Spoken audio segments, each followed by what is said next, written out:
Hello everyone, I am Sunny, your physics teacher. Welcome back to my YouTube channel. आज के इस lecture में हम पुल्ली ब्लॉक के न्यूमेरिकल्स को सॉल्व करना सीखेंगे।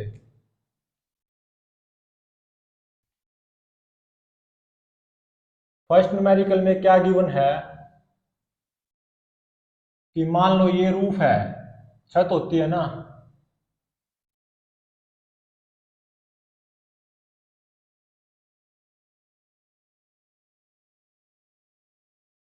और एक ये आइडियल स्टेशनरी पुल्ली है। ये 1 kg का ब्लॉक है।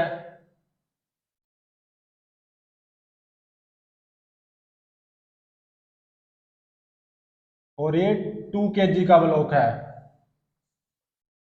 दोनों ही आइडियल पुल्ली हैं। आइडियल पुल्ली की क्या विशेषता होती है? पहली बात तो ये कि काल्पनिक पुल्ली होती है, मतलब इमेजिनरी पुली। ये रियल पुली नहीं होती जो कि हमें कुएं वगैरह पे देखते हैं। कुएं पे होती है, लगी होती है जो वो पुली रियल होती है। वो हमें रोटेशनल मैकेनिक्स में पढ़ेंगे। एनएलएम में जो हम पुली पढ़ते हैं या यूज करते हैं न्यूमेरिकल्स में, वो आइडियल पुली होती है। और आइडियल पुली की विशेषता क्या होती है? वो बिल्कुल स्मूथ होती है और मासलेस होती है। ठीक है। ये स्टेशनरी पुली है, ये मूवेबल पुली है। दोनों ही आइडियल पुली है। यहाँ पे 1 kg ब्लॉक लटकाया हुआ है, यहाँ पे 2 kg ब्लॉक। और ये स्ट्रिंग क्या है? मासलेस। जितनी भी स्ट्रिंग यूज करेंगे वे सारी मासलेस स्ट्रिंग होंगी।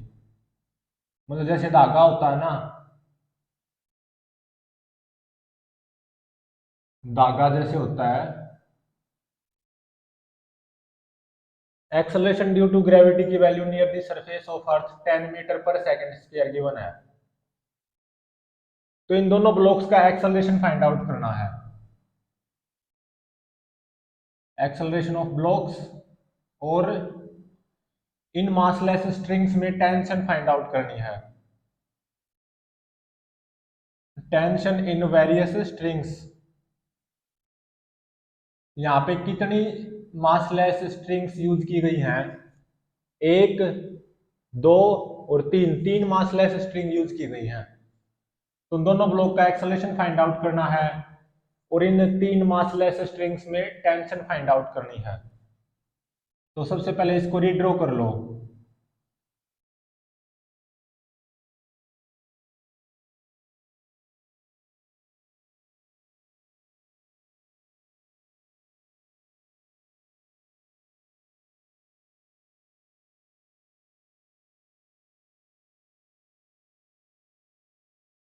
1 kg ब्लॉक, 2 kg ब्लॉक, ये मैं कौन सा फिगर बना रहा हूं? Constraint figure.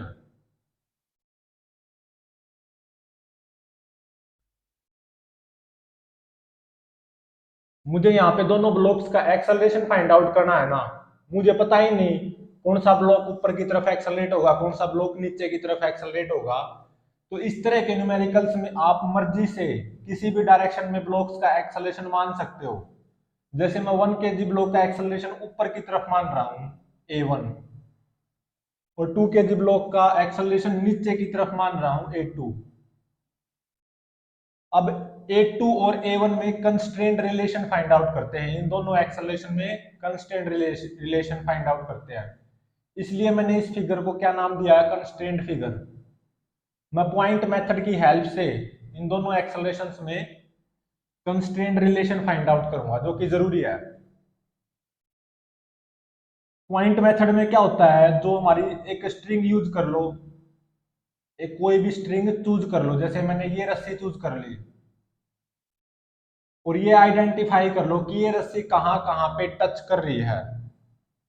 एक तो यहाँ पे टच कर रही है ब्लॉक के इस पॉइंट पे, मतलब ये पॉइंट कौन सा है? ब्लॉक का। ठीक है। और एक यहाँ पे टच कर रही है इस स्टेशनरी पुल्ली पे, और यहाँ पे स्टेशनरी पुल्ली पे। ये दोनों पॉइंट स्टेशनरी पुल्ली पे हैं। और एक ये रस्सी यहाँ पे टच कर रही है, ये पॉइंट इस मूवेबल पुल्ली पे है। और ये रस्सी एक यहाँ पे टच कर रही है, ये पॉइंट भी इसी मूवेबल पुल्ली पे है। और ये रस्सी यहाँ पे रूफ है, छत पे टच कर रही है, ये पॉइंट छत का है। तो सोचो ये 2 kg ब्लॉक मैंने नीचे A2 एक्सेलरेशन से एक्सेलरेट माना है, तो क्या इस पुल्ली का एक्सेलरेशन नीचे की तरफ A2 नहीं होगा? बिल्कुल होगा, क्योंकि इसी पुल्ली से तो ये मासलेस स्ट्रिंग कनेक्टेड है और इसी स्ट्रिंग से 2 kg ब्लॉक कनेक्टेड है। तो 2 kg ब्लॉक का मैंने नीचे की तरफ A2 एक्सेलरेशन माना है, तो इस पुल्ली का एक्सेलरेशन भी क्या हो जाएगा? A2। ये दोनों पॉइंट इस पुल्ली पे हैं, तो इन दोनों पॉइंट्स का एक्सेलरेशन कितना हो जाएगा? A2 नीचे की तरफ, क्योंकि ये दोनों पॉइंट इस आइडियल पुल्ली पे हैं और ये पॉइंट छत के ऊपर है और छत का पॉइंट रेस्ट पे है। और अब ये पॉइंट देखो, ये दोनों पॉइंट इस स्टेशनरी पुल्ली पे हैं और ये पुल्ली क्या है? स्टेशनरी रेस्ट पे है ये पुल्ली, तो ये पॉइंट भी रेस्ट पे है और ये पॉइंट भी रेस्ट पे है। और अब ये देखो, ये जो पॉइंट है ये 1 kg ब्लॉक के ऊपर है, जहां पे रस्सी टच कर रही है, ये पॉइंट 1 kg ब्लॉक पे है, तो इस पॉइंट का एक्सेलरेशन ऊपर की तरफ A1 होगा। इस रस्सी को मैंने चूज किया था, इस रस्सी पे मैं पॉइंट मेथड अप्लाई करूंगा। इस रस्सी को चूज किया और मैंने ये आइडेंटिफाई कर लिया कि ये रस्सी कहाँ कहाँ पे टच कर रही है। यहाँ पे टच कर रही है, यहाँ पे, यहाँ पे, यहाँ पे, यहाँ पे, यहाँ पे, जहां जहां पे टच कर रही है उन सभी पॉइंट्स का एक्सेलरेशन फाइंड आउट कर लिया। इसका एक्सेलरेशन 0, इसका एक्सेलरेशन नीचे की तरफ A2, इस पॉइंट का एक्सेलरेशन भी नीचे की तरफ A2, इन दोनों पॉइंट्स का एक्सेलरेशन 0, इस पॉइंट का एक्सेलरेशन ऊपर की तरफ A1। अब मैं इस रस्सी पे पॉइंट मेथड लगाने जा रहा हूं, तो ये देखो, ये पॉइंट ऊपर की तरफ A1 से एक्सेलरेट कर रहा है। क्या ऐसा नहीं लग रहा कि ये पॉइंट इस रस्सी की लंबाई को घटाने की कोशिश कर रहा है? तो मतलब -A1। अब ये पॉइंट देखो, ये कुछ नहीं कर रहा, क्योंकि दोनों पॉइंट स्टेशनरी पुल्ली पे है ना, और स्टेशनरी पुल्ली ऑब्वियसली रेस्ट पे है, नाम ही स्टेशनरी हो गया ना। ये पॉइंट भी और ये पॉइंट भी कुछ नहीं कर रहे। अब ये पॉइंट देखो, इस पॉइंट का एक्सेलरेशन नीचे की तरफ A2 है, क्योंकि ये पॉइंट इस आइडियल पुल्ली पे है और ये पुल्ली नीचे की तरफ A2 से एक्सेलरेट कर रही है, तो ये दोनों ही पॉइंट नीचे की तरफ A2 एक्सेलरेशन से एक्सेलरेट करेंगे। इस पॉइंट को देखो, ये नीचे की तरफ A2 एक्सेलरेशन से एक्सेलरेट कर रहा है। क्या ऐसा नहीं लग रहा कि ये पॉइंट रस्सी की इस लंबाई को बढ़ाने की कोशिश कर रहा है? तो मतलब प्लस लिया जाएगा, +A2। और यहाँ पे देखो, ये पॉइंट भी नीचे की तरफ A2 से एक्सेलरेट कर रहा है। क्या ऐसा नहीं लगता कि ये पॉइंट इस रस्सी की लंबाई को बढ़ाने की कोशिश कर रहा है? तो प्लस लिया जाएगा। और ये पॉइंट देखो, ये फाइनल पॉइंट बचा, ये रेस्ट पे है, मतलब इसका एक्सेलरेशन 0 है, ये कुछ नहीं कर रहा, =0। तो यहां से 2A2 कितना आ गया? A1 के बराबर।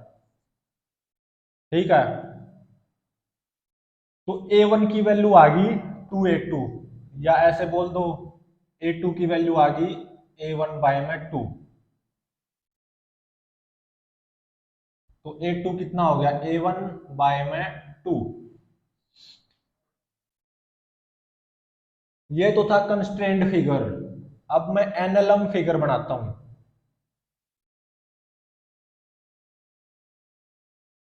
कौन सा फिगर? NLM figure. इस कंस्ट्रेंट फिगर से कंस्ट्रेंट रिलेशन निकल के आ गया A1 और A2 में। क्या निकल के आया? A2 = A1/2।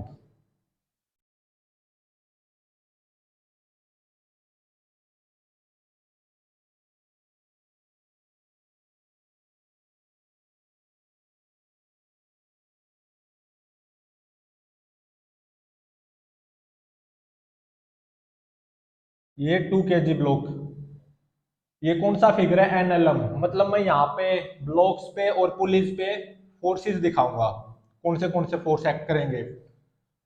तो सबसे पहले 1 kg पे देखो mg आएगा 10 न्यूटन। ठीक है, और मान लो ये जो रस्सी है ना पूरी, इस रस्सी में टेंशन कितनी आएगी? टी।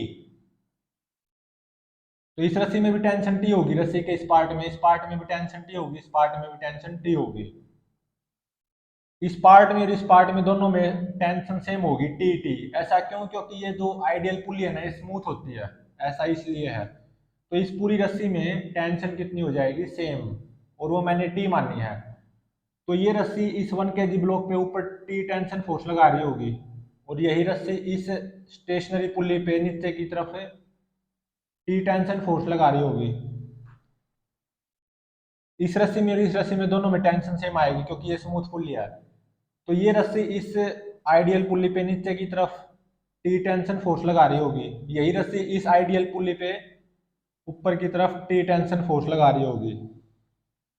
क्योंकि ये आइडियल पुल्ली है और आइडियल पुल्ली स्मूथ होती है, तो इस आइडियल पुल्ली के इस तरफ और उस तरफ है स्ट्रिंग्स के दोनों पार्ट में टेंशन सेम आएगी। तो इस तरफ टेंशन टी है, तो स्ट्रिंग के इस पार्ट में भी टेंशन क्या आएगी, टी ही आएगी। तो ये रस्सी इस आइडियल पुल्ली के ऊपर ऊपर की तरफ टी टेंशन फोर्स लगा रही होगी, और यही रस्सी ये जो छत का पॉइंट है ना, इस छत के पॉइंट पे नीचे की तरफ टी टेंशन फोर्स लगा रही होगी, और 2 kg पे mg आएगा 20 न्यूटन। अब देखो, जो हमारी आइडियल पुल्ली होती है, चाहे वो स्टेशनरी हो चाहे वो मूवेबल हो, वो मासलेस होती है। मासलेस होने की वजह से क्या होगा, आइडियल पुल्ली पे नेट फोर्स हमेशा जीरो होगा। चाहे कौन सी भी आइडियल पुल्ली हो, चाहे स्टेशनरी पुल्ली हो चाहे एक्सेलेटेड पुल्ली हो, net force on ideal pulley हमेशा जीरो होता है क्योंकि आइडियल पुल्ली मासलेस होती है। तो आइडियल पुल्ली मासलेस है, तो mg फोर्स तो आ नहीं सकता आइडियल पुल्ली पे क्योंकि इसका मास जीरो है आइडियल पुल्ली का। तो ये टी और टी, टू टी, तो इसका मतलब ऊपर की तरफ टू टी टेंशन फोर्स और आना चाहिए इस आइडियल पुल्ली पे। वो कौन प्रोवाइड करवाएगी, ये रस्सी। मतलब इस रस्सी में टेंशन कितनी आएगी, टू टी। ठीक है, मतलब ये रस्सी इस आइडियल पुल्ली के ऊपर ऊपर की तरफ टू टी टेंशन फोर्स लगा रही होगी, और यही रस्सी इस छत के पॉइंट पे नीचे की तरफ टू टी टेंशन फोर्स लगा रही होगी। अब देखो इस आइडियल पुल्ली को, ये भी मासलेस है और स्मूथ भी है, आइडियल पुल्ली है, तो इसके ऊपर कोई mg फोर्स तो आएगा नहीं। टी और टी, टू टी फोर्स ऊपर की तरफ आ गया इस आइडियल पुल्ली पे, और क्योंकि आइडियल पुल्ली मासलेस होती है तो आइडियल पुल्ली पे नेट फोर्स हमेशा जीरो होना चाहिए, तो टू टी और नीचे की तरफ टू टी फोर्स आना चाहिए और आना चाहिए इस आइडियल पुल्ली पे। वो कौन प्रोवाइड करवाएगी, ये रस्सी। मतलब इस रस्सी में टेंशन कितनी आएगी, टू टी। तो ये रस्सी 2 kg ब्लॉक के ऊपर ऊपर की तरफ टू टी टेंशन फोर्स भी लगाएगी। ठीक है, और 1 kg ब्लॉक का एक्सेलरेशन ऊपर की तरफ माना था a1, 2 kg ब्लॉक का एक्सेलरेशन नीचे की तरफ माना था a2, और a1 और a2 इनके बीच में कंस्ट्रेंट रिलेशन क्या आया था, a2 is equal to a1/2। तो इस 1 kg पे Newton second law of motion apply करो। 1 kg ब्लॉक का एक्सेलरेशन ऊपर की तरफ मान रखा है, तो 1 kg ब्लॉक के ऊपर नेट फोर्स ऊपर की तरफ आएगा कितना, t-10, मास कितना 1, एक्सेलरेशन a1। अब 2 kg ब्लॉक पे Newton second law of motion apply करो। 2 kg ब्लॉक का एक्सेलरेशन नीचे की तरफ है, a2 बोल दो या a1/2 बोल दो, तो नेट फोर्स 2 kg ब्लॉक पे नीचे की तरफ आना चाहिए, वो कितना आएगा, 20 - 2t is equal to mass 2, acceleration a2। a2 को क्या पुट कर सकता हूं मैं, a1/2। तो अब क्या करो, इन दोनों इक्वेशंस को सोल्व कर दो। ये फर्स्ट इक्वेशन है, ये सेकंड इक्वेशन है, दो अननोन है और दो दो ही इक्वेशंस हैं। दो अननोन कौन से हैं, t और a1। तो सॉल्विंग दीज टू इक्वेशंस,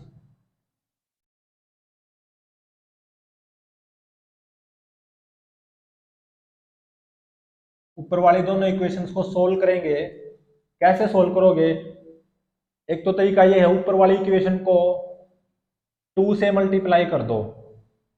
तो ऊपर वाली इक्वेशन को 2 से मल्टीप्लाई करूंगा तो क्या हो जाएगा, 2t - 20 is equal to 2a1। और नीचे वाली इक्वेशन को ऐसे ही रखो, 20 - 2t is equal to a1। 2 से 2 कैंसिल हो गया ना। अब इन दोनों इक्वेशंस को ऐड कर दो, तो 20 में से 20 गया 0 is equal to 2a1 plus a1 3a1। तो a1 कितना आ गया, 0। A1 कितना आया 0। तो A1 की ये 0 वैल्यू या तो फर्स्ट इक्वेशन में पुट कर दो या सेकंड इक्वेशन में, तो टेंशन की वैल्यू आ जाएगी A1 प्लस 10, तो मतलब 0 प्लस 10, टेंशन आ गई 10 न्यूटन। A1 0 आया है तो A2 कितना होगा, 0 भाग में 2 0 ही हो जाएगा। तो A1 और A2 दोनों ही 0 आए हैं, मतलब फाइनली अगर फाइनल रिजल्ट बोलूं, दोनों ही ब्लॉक रेस्ट पे रहेंगे। 1 kg ब्लॉक का एक्सेलरेशन भी 0 होगा, 2 kg ब्लॉक का एक्सेलरेशन भी 0 होगा। तो ये भी रेस्ट पे रहेगा और ये भी रेस्ट पे रहेगा। और टेंशन की वैल्यू कितनी निकल के आई है, मतलब टी की वैल्यू 10 न्यूटन। ठीक है, तो इसका मतलब इस पूरी रस्सी में टेंशन कितनी होगी, 10 न्यूटन। इस रस्सी में टेंशन 2 दाएं 20 न्यूटन, इस रस्सी में भी टेंशन 2 दाएं 20 न्यूटन। तो इस रस्सी में टेंशन कितनी, 10 न्यूटन।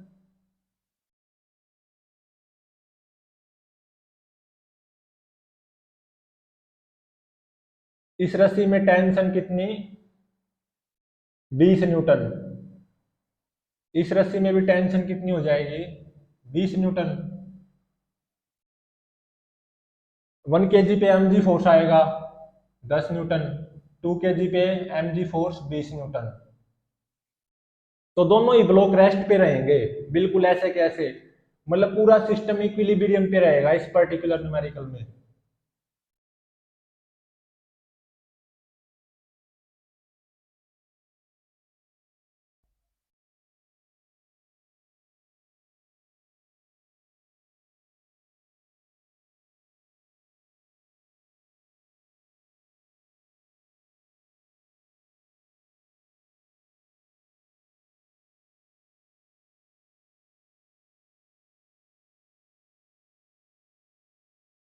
नेक्स्ट न्यूमेरिकल क्या है, सेकंड।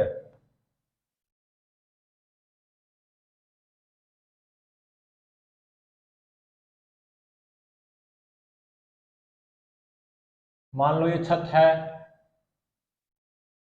रूफ है, और एक आइडियल स्टेशनरी पुल्ली इस छत पे लटकी हुई है रस्सी की हेल्प से, और यहाँ पे 1 kg ब्लॉक है। ठीक है,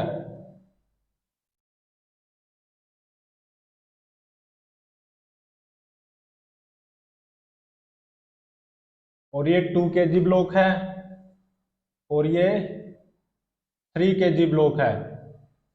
ये स्टेशनरी पुल्ली है और ये मूवेबल पुल्ली है। एक्सेलरेशन ड्यू टू ग्रेविटी की value 10 metre per second square है। इसमें कितनी रस्सी यूज हुई है, पहली रस्सी मासलेस जैसे धागा होता है, दूसरी रस्सी, और ये तीसरी रस्सी। और 3 ब्लॉक है, 1 kg 2 kg 3 kg। ये भी आइडियल पुली है, ये भी आइडियल पुली है। ये स्टेशनरी पुली है, ये मूवेबल पुली है। तो इन तीनों ब्लॉक्स का एक्सेलरेशन फाइंड आउट करना है और इन 3 स्ट्रिंग्स में टेंशन फाइंड आउट करनी है।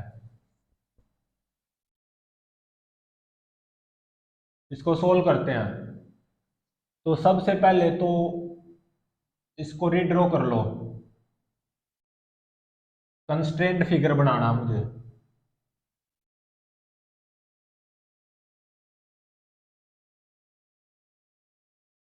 1 kg block,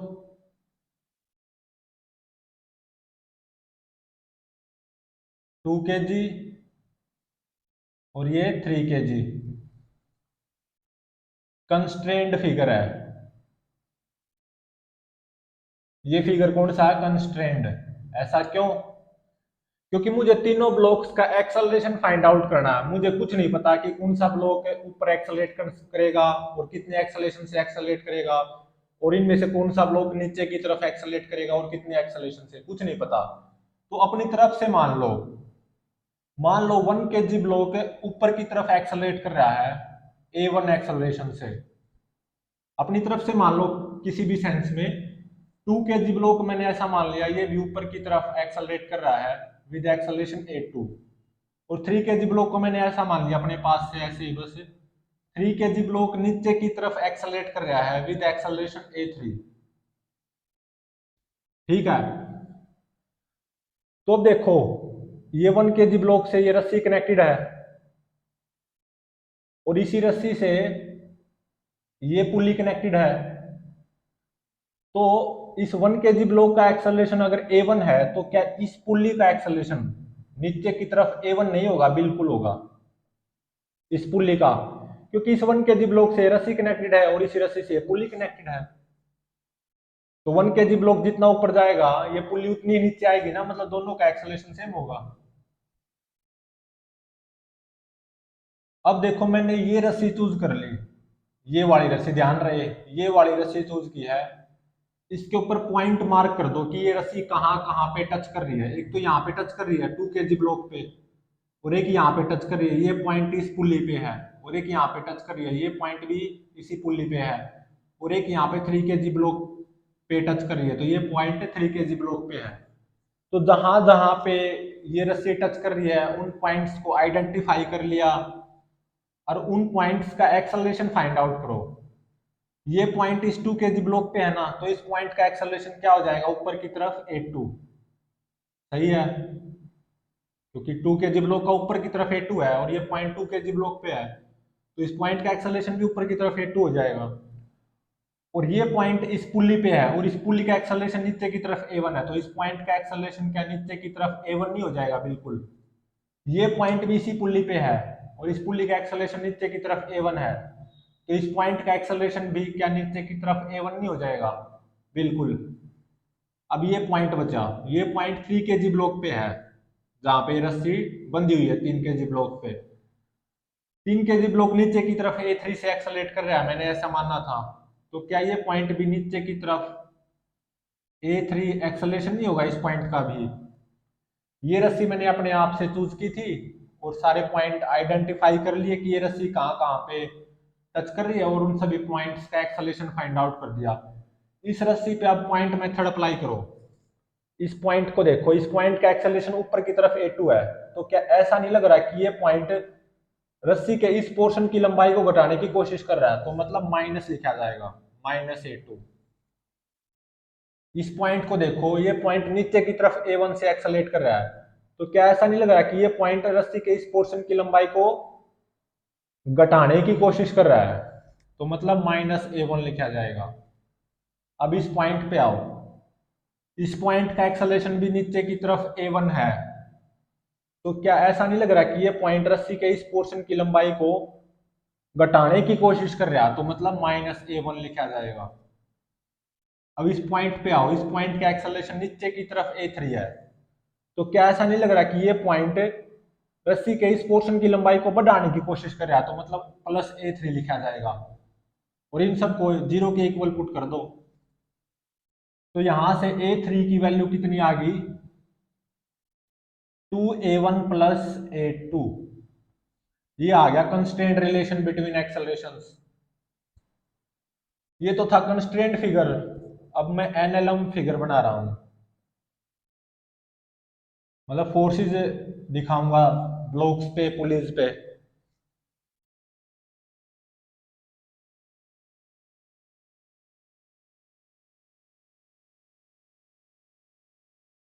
one KG block,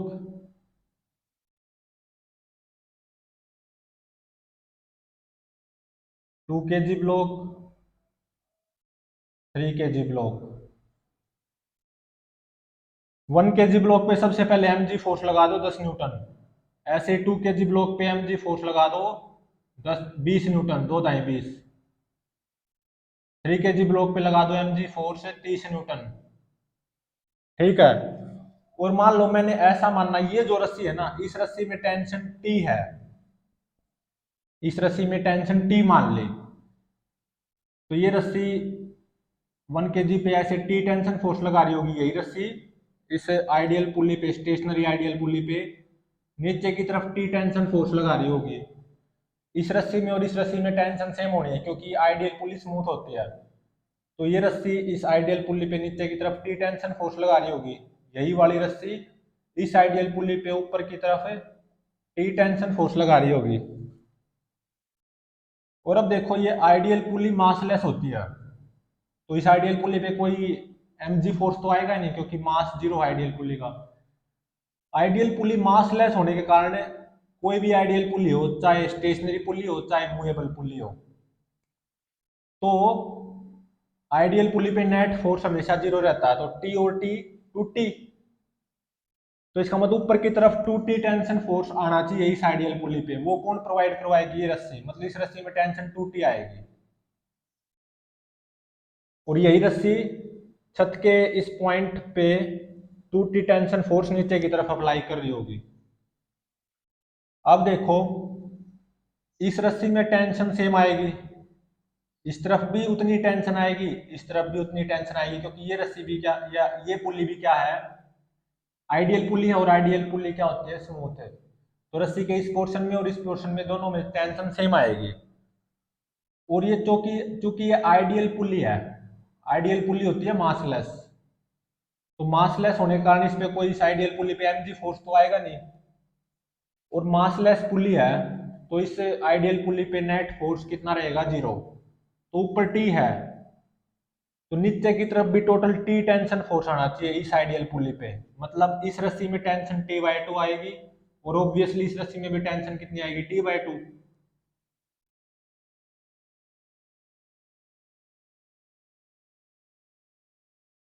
T by two plus T by two T, और टी टी टी से कैंसिल, तो इस आइडियल पुली पे नेट फोर्स जीरो हो गया। तो इस 2 kg ब्लॉक पे ये रस्सी ऊपर की तरफ है T by two tension force लगा रही होगी, और ये रस्सी 3 kg ब्लॉक पे ऊपर की तरफ है T by two tension force लगा रही होगी। 1 kg ब्लॉक का एक्सेलरेशन मैंने ऊपर की तरफ A1 माना है, ठीक है, और 2 kg ब्लॉक का एक्सेलरेशन मैंने ऊपर की तरफ माना है A2, और 3 kg ब्लॉक का एक्सेलरेशन मैंने नीचे की तरफ माना है A3, और A3 की वैल्यू कितनी आई? 2A1 प्लस A2 इतनी आई। तो ये एनएलएम फिगर है। तो 1 kg ब्लॉक पे Newton second law of motion apply कर दो। 1 kg ब्लॉक का एक्सेलरेशन ऊपर की तरफ A1, तो 1 kg ब्लॉक पे नेट फोर्स भी ऊपर की तरफ आना चाहिए, और वो कितना आएगा? T-10 is equal to mass 1 acceleration A1। अब 2 kg ब्लॉक पे Newton second law of motion apply कर दो। 2 kg ब्लॉक का एक्सेलरेशन ऊपर की तरफ A2 मान रखा है, तो 2 kg ब्लॉक पे नेट फोर्स ऊपर की तरफ आएगा कितना? T/2 -20 is equal to mass 2 acceleration A2। अब 3 kg ब्लॉक पे Newton second law of motion apply कर दो। 3 kg ब्लॉक का एक्सेलरेशन नीचे की तरफ मानना है A3, तो 3 kg ब्लॉक पे नेट फोर्स नीचे की तरफ आना चाहिए, और वो कितना आएगा? 30 माइनस T/2 मास 3 एक्सेलरेशन A3।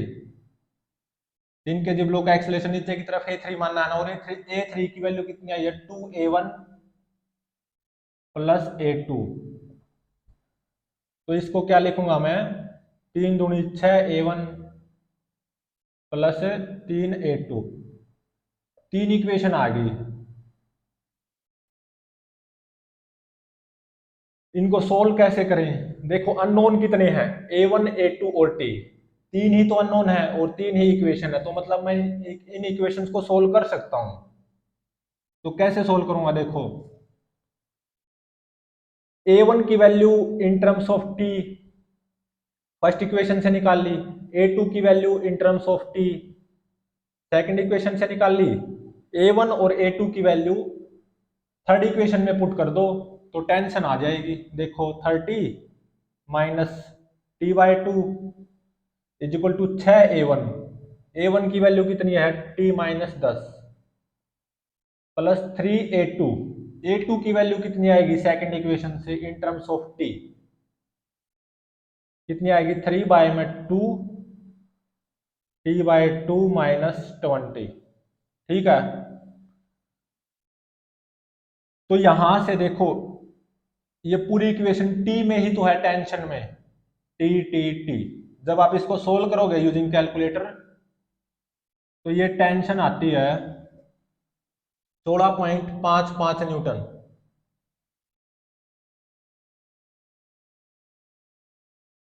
ठीक है।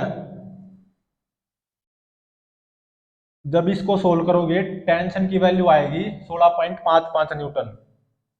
टी पता चल गया, तो A1 कितना हो जाएगा फर्स्ट इक्वेशन से, टी माइनस 10, तो 16.55 माइनस 10, तो ये कितना आ गया 6.55 मीटर पर सेकंड स्क्वायर। और A2 की वैल्यू कितनी आएगी, यहां से सेकंड इक्वेशन में ये टी की वैल्यू पुट कर देंगे इस सेकंड इक्वेशन में, तो A2 की वैल्यू आएगी -5.8620, -5.8620 मीटर पर सेकंड स्क्वायर। और A3 की वैल्यू कैसे निकाल लें, A1 की वैल्यू पता चल गई, A2 की वैल्यू पता चल गई इतनी नेगेटिव आई, तो ये दोनों A1 और A2 की वैल्यू इसमें पुट कर दो, A3 is equal to 2A1 plus A2, A1 और A2 की ये दोनों वैल्यूज यहाँ पे पुट कर दो, तो A3 की वैल्यू आएगी 7.241 metre per second square.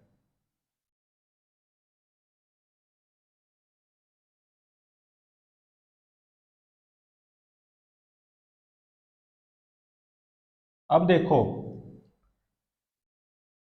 1 kg block का एक्सेलरेशन मैंने ऊपर की तरफ A1 माना था, और A1 की वैल्यू आई पॉजिटिव, तो मतलब वास्तविकता में इन रियलिटी 1 kg ब्लॉक ऊपर की तरफ ही एक्सेलरेट होगा, कितने से 6.55 मीटर पर सेकंड स्क्वायर से। ठीक है, मतलब ये पुल्ली भी नीचे की तरफ एक्सेलरेट होगी, क्योंकि इस 1 kg ब्लॉक से ये रस्सी कनेक्टेड है, और ये रस्सी इस पुल्ली से ही तो कनेक्टेड है, तो ये क्या मूवेबल पुल्ली, तो ये पुल्ली नीचे की तरफ कितने एक्सेलरेशन से एक्सेलरेट होगी, 6.55 metre per second square acceleration से। 2 kg ब्लॉक का एक्सेलरेशन मैंने ऊपर की तरफ माना था A2, A2 की वैल्यू देखो नेगेटिव आई, तो वास्तविकता में क्योंकि नेगेटिव आई है ना, तो वास्तविकता में 2 kg ब्लॉक ऊपर की तरफ नहीं नीचे की तरफ एक्सेलरेट होगा, कितने से, इस नेगेटिव को पॉजिटिव बना दो 5.8620 से, 5.8620 मीटर पर सेकंड स्क्वायर से, क्योंकि 2 kg ब्लॉक का एक्सेलरेशन मैंने ऊपर की तरफ माना था A2 की वैल्यू आई नेगेटिव, तो मतलब 2 kg ब्लॉक नीचे की तरफ एक्सेलरेट होगा 5.8620 मीटर पर सेकंड स्क्वायर से। 3 kg ब्लॉक का एक्सेलरेशन मैंने नीचे की तरफ माना था A3, और A3 की वैल्यू पॉजिटिव आई है, तो इसका मतलब 3 kg ब्लॉक नीचे की तरफ ही एक्सेलरेट होगा 7.241 मीटर पर सेकंड स्क्वायर से। और टेंशन की वैल्यू कितनी आई 16.55 न्यूटन। इस रस्सी में टेंशन टी मानी थी ना, तो टेंशन की वैल्यू आई 16.55 न्यूटन, मतलब इस रस्सी में टेंशन कितनी होगी 16.55 न्यूटन।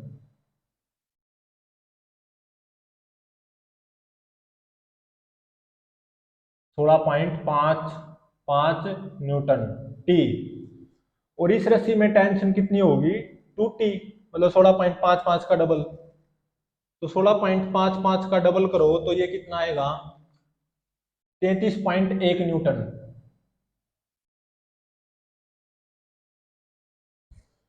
इस रस्सी में टेंशन कितनी आई थी T/2, तो T/2 मतलब 16.55 का आधा करो, ये आता है 8.275 न्यूटन। इस रस्सी में टेंशन कितनी आएगी 8.275 न्यूटन।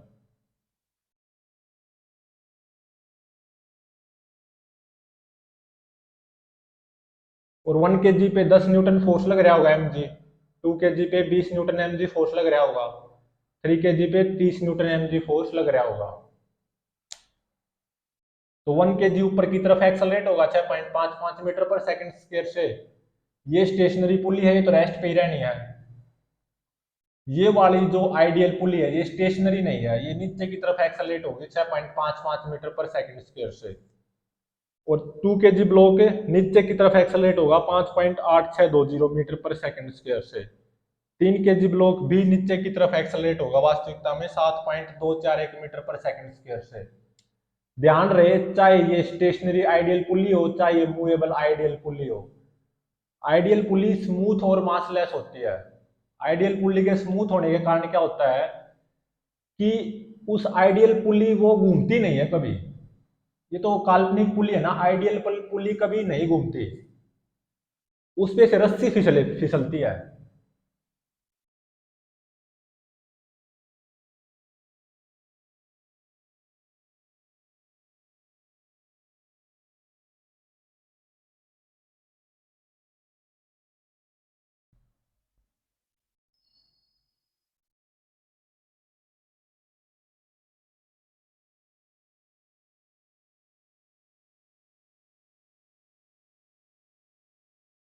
नेक्स्ट न्यूमेरिकल में क्या गिवन है,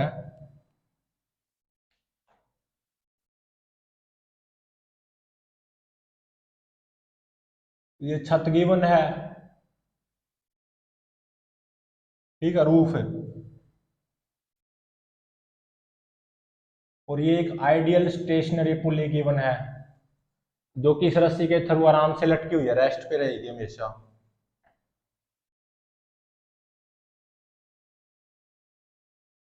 और ये रस्सी यहाँ पे ग्राउंड से कनेक्टेड है।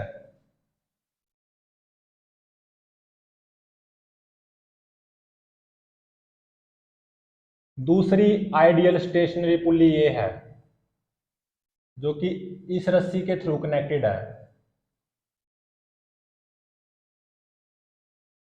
और ये क्या है, movable pulley.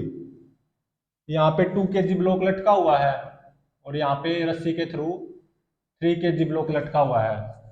Acceleration due to gravity की value near the surface of earth 10 metre per second square given है। आइडियल पुली है तीनों, ये दोनों स्टेशनरी है, ये मूवेबल है। तो आइडियल पुली की क्या पहचान होती है,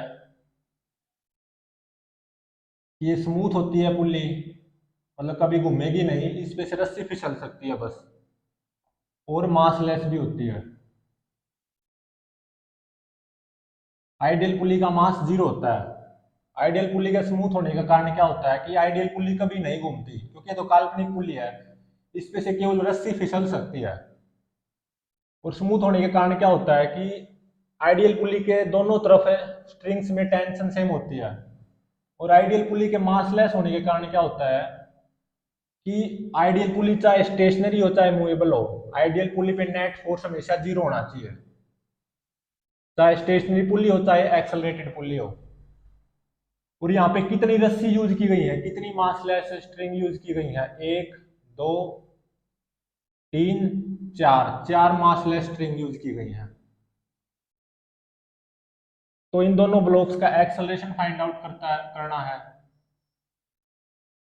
acceleration of blocks find out करो, और इन चारों मासलेस स्ट्रिंग्स में टेंशन फाइंड आउट करो, टेंशन इन वेरियस स्ट्रिंग्स।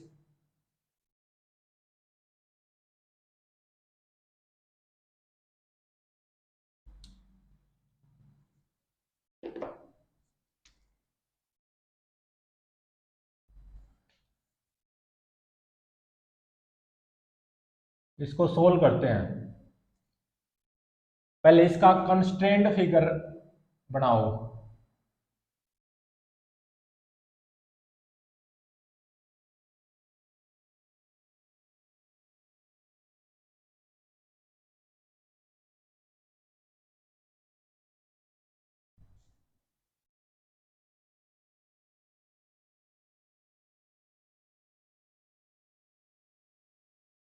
ये 2 kg ब्लॉक, ये 3 kg ब्लॉक।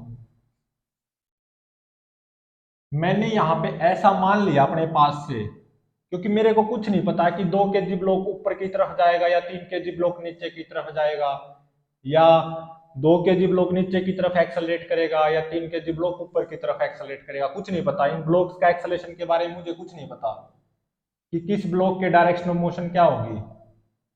तो अपने पास से मान लो, कुछ भी मान लो। मान लो मैंने 2 kg ब्लॉक का एक्सेलरेशन की डायरेक्शन नीचे की तरफ मान ली A1, और 3 kg ब्लॉक के एक्सेलरेशन की डायरेक्शन मैंने ऊपर की तरफ मान ली A2। अपने पास से कुछ भी मान लो, मैंने ऐसा मान लिया। तो अब देखो, ये 2 kg ब्लॉक नीचे की तरफ A1 एक्सेलरेशन से एक्सेलरेट कर रहा है, मैंने ऐसा मानना है। 2 kg ब्लॉक से ये रस्सी कनेक्टेड है, और इस रस्सी से ये पुल्ली कनेक्टेड है। तो ये पुल्ली, ये वाली पुल्ली क्या नीचे की तरफ A1 एक्सेलरेशन से एक्सेलरेट नहीं करेगी? बिल्कुल करेगी, ये पुल्ली। तो अब मैंने ये रस्सी चूज कर ली, ये जो लंबी रस्सी है ना सबसे, ये रस्सी चूज कर ली। इसके ऊपर पॉइंट्स आइडेंटिफाई कर दो जहां जहां पे ये लंबी रस्सी टच कर रही है। एक तो यहाँ पे टच कर रही है 3 kg ब्लॉक के इस पॉइंट पे, एक यहाँ पे स्टेशनरी पॉइंट पे टच, स्टेशनरी पुल्ली पे टच कर रही है, और एक यहाँ पे टच कर रही है इसी स्टेशनरी पुल्ली पे, और एक यहाँ पे टच कर रही है इस मूवेबल पुल्ली पे, और एक यहाँ पे टच कर रही है इसी मूवेबल पुल्ली पे, और एक इस स्टेशनरी पुल्ली पे टच कर रही है, और एक यहाँ पे टच कर रही है, और एक ग्राउंड पे टच कर रही है। मतलब ये पॉइंट 3 kg ब्लॉक पे है, ये दोनों पॉइंट इस स्टेशनरी पुल्ली पे हैं, और ये दोनों पॉइंट इस मूवेबल पुल्ली पे हैं, ये दोनों पॉइंट इस स्टेशनरी पुल्ली पे हैं, ये पॉइंट ग्राउंड पे है। तो ये पॉइंट 3 kg ब्लॉक पे है ना, तो इस पॉइंट का एक्सेलरेशन की डायरेक्शन क्या ऊपर की तरफ नहीं आएगी? A2, बिल्कुल। और ये दोनों पॉइंट तो इस स्टेशनरी पुल्ली पे हैं, तो ये दोनों पॉइंट तो रेस्ट पे होंगे, मतलब इसका एक्सेलरेशन भी जीरो, इसका एक्सेलरेशन भी जीरो। ये पॉइंट इस मूवेबल पुल्ली पे है, और इस पुल्ली का एक्सेलरेशन नीचे की तरफ A1 है, क्योंकि मैंने 2 kg ब्लॉक का एक्सेलरेशन नीचे की तरफ A1 माना था, तो इस पॉइंट का एक्सेलरेशन नीचे की तरफ A1 ही होगा। ऐसे ही इस पॉइंट का एक्सेलरेशन भी नीचे की तरफ A1 ही होगा, क्योंकि ये पॉइंट भी इसी मूवेबल पुल्ली पे है। ये दोनों पॉइंट इस स्टेशनरी पुल्ली पे हैं, तो इन दोनों पॉइंट्स का एक्सेलरेशन क्या होगा? जीरो, मतलब दोनों पॉइंट रेस्ट पे रहेंगे हमेशा। ये पॉइंट ग्राउंड पे है, तो ग्राउंड तो एक जगह पे है ना, तो इस पॉइंट का एक्सेलरेशन भी क्या हो जाएगा? जीरो। तो अब पॉइंट मेथड अप्लाई करो। तो ये पॉइंट क्या कर रहा है? कुछ भी नहीं कर रहा है, एक्सेलरेशन जीरो है। ये पॉइंट और ये पॉइंट भी कुछ नहीं करे, zero plus zero plus zero, 3 zero आ गई। अब ये पॉइंट देखो नीचे की तरफ A1 से एक्सेलरेट हो रहा है, क्या ऐसा नहीं लगता कि ये पॉइंट स्ट्रिंग के इस पार्ट की लंबाई को बढ़ाने की कोशिश कर रहा है? तो मतलब प्लस A1 लिया जाएगा। अब देखो ये पॉइंट भी नीचे की तरफ A1 से एक्सेलरेट कर रहा है, तो क्या ऐसा नहीं लगता कि ये पॉइंट स्ट्रिंग के इस पोर्शन की लंबाई को बढ़ाने की कोशिश कर रहा है? तो मतलब प्लस लिया जाएगा, प्लस A1। और ये दोनों पॉइंट रेस्ट पे हैं, कुछ नहीं कर रहे, जीरो जीरो। ये पॉइंट देखो ऊपर की तरफ A2 से एक्सेलरेट कर रहा है, क्या ऐसा नहीं लग रहा कि ये पॉइंट स्ट्रिंग के इस पोर्शन की लंबाई को घटाने की कोशिश कर रहा है? तो माइनस लिया जाएगा, और जीरो पुट कर दो सबको। तो यहां से A2 की वैल्यू कितनी आ गई? 2A1 आ गई। इन दोनों एक्सेलरेशंस के बीच में ये कंस्ट्रेंट रिलेशन आ गया बिटवीन दीज टू एक्सेलरेशंस, तो A2 की वैल्यू 2A1 आ गई। अब मैं क्या करूंगा? इसका एनएलएम फिगर बनाऊंगा। ये तो था कंस्ट्रेंट फिगर,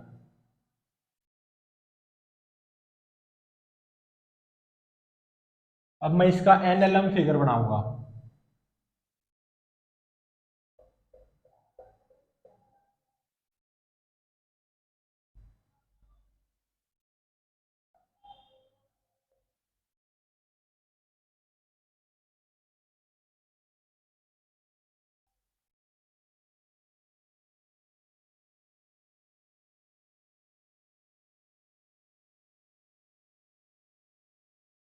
ये 2 kg ब्लॉक, और ये 3 kg ब्लॉक। तो सबसे पहले तो क्या करो, 2 kg ब्लॉक पे mg फोर्स लगा दो, कितना आएगा? 20 न्यूटन। 3 kg ब्लॉक पे भी mg फोर्स लगा दो, वो कितना आएगा? 23 न्यूटन।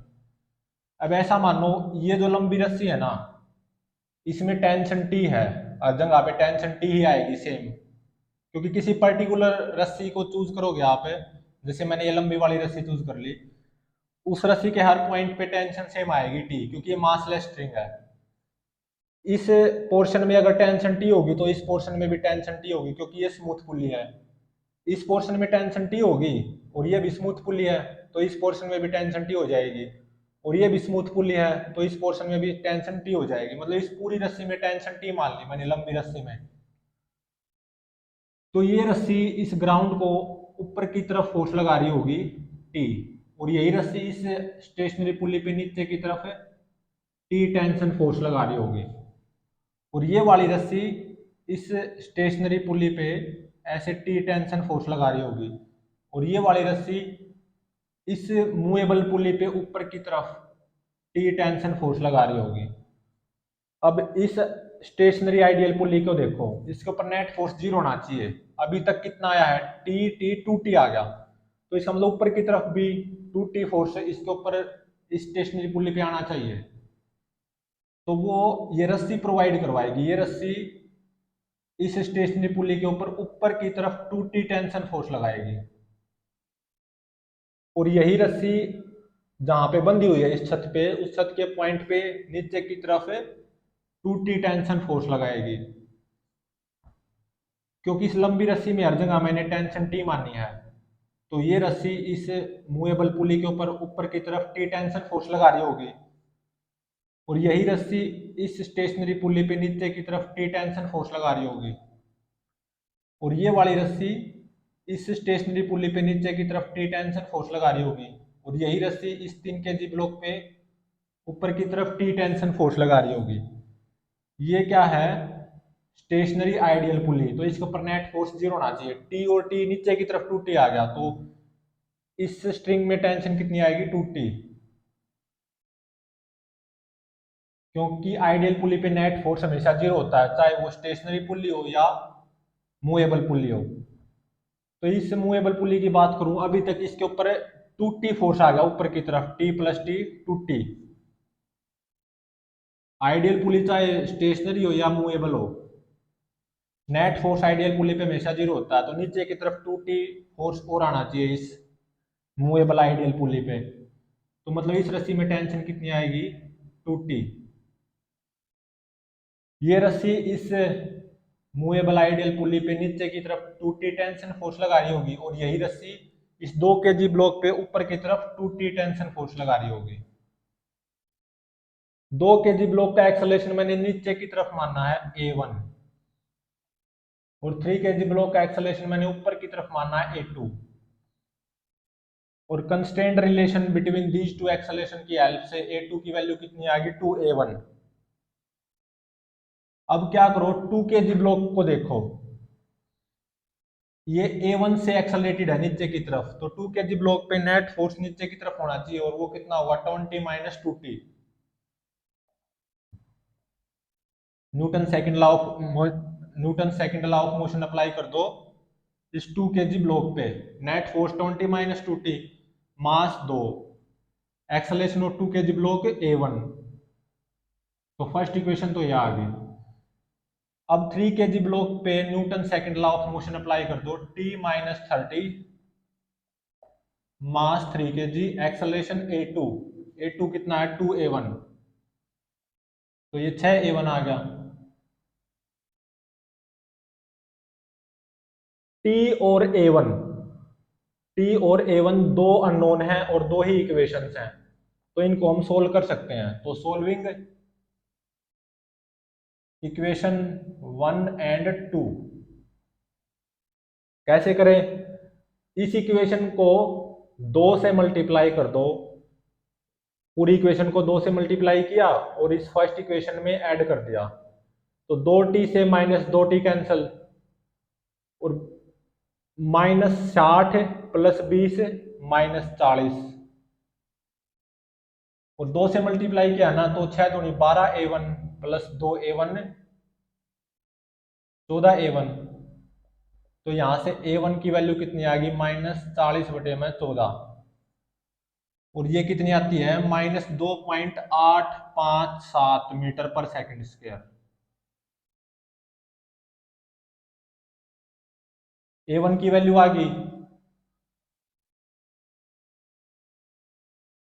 टेंशन की वैल्यू कैसे फाइंड आउट करें, इस A1 की वैल्यू सेकंड इक्वेशन में पुट कर दो, तो टेंशन आ जाएगा 6A1, मतलब -2.857, 6A1 +30,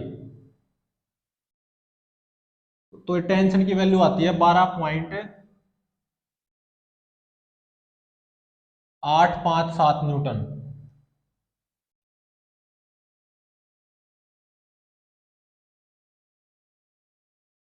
तो टेंशन की वैल्यू भी आ गई 12.857 न्यूटन, A1 की वैल्यू भी आ गई। अब A2 निकाल लो, A2 कितना होगा 2A1, तो 2 इंटू में A1 माइनस 2.857, तो ये आएगा -5.714 मीटर पर सेकंड स्क्वायर।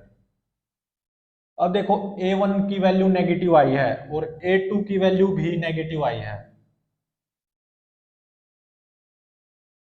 मैंने 2 kg ब्लॉक का एक्सेलरेशन नीचे की तरफ मानना था A1, मतलब मैंने ऐसा मानना था 2 kg ब्लॉक डाउनवर्ड एक्सेलरेट होगा विद A1, लेकिन A1 की तो वैल्यू नेगेटिव आई, तो इसका मतलब इसका उल्टा होगा, जो जो मैंने माना उसका उल्टा होगा। तो 2 kg ब्लॉक ऊपर की तरफ एक्सेलरेट होगा, कितने एक्सेलरेशन से 2.857 मीटर पर सेकंड स्क्वायर से ही। 3 kg ब्लॉक का एक्सेलरेशन मैंने ऊपर की तरफ मानना था A2, और A2 की वैल्यू नेगेटिव आई, तो इसका मतलब 3 kg ब्लॉक नीचे की तरफ एक्सेलरेट होगा 5.714 मीटर पर सेकंड स्क्वायर से।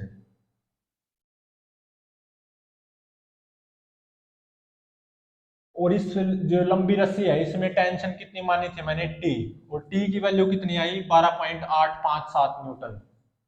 तो इसका मतलब इस लंबी रस्सी में टेंशन कितनी आएगी 12.857 न्यूटन। इस रस्सी में टेंशन कितनी है T,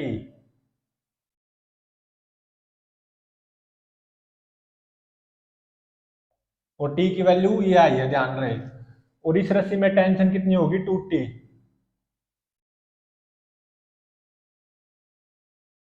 इस रस्सी में भी टेंशन कितनी होगी 2T, इस रस्सी में भी टेंशन कितनी होगी 2T। तो इस रस्सी में टेंशन फाइंड आउट कर सकते हो, T का डबल कर देना, इस रस्सी में भी उतनी टेंशन आएगी T का डबल, इस रस्सी में भी टेंशन T का डबल, और इस रस्सी में टेंशन कितनी होगी T।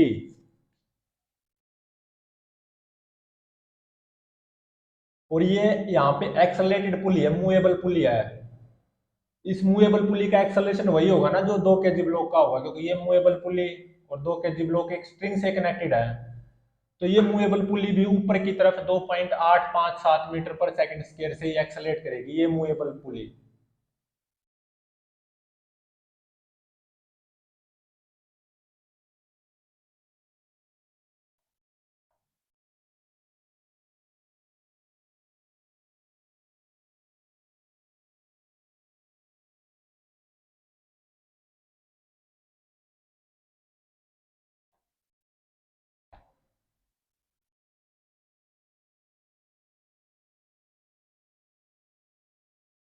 नेक्स्ट न्यूमेरिकल क्या है, फोर्थ।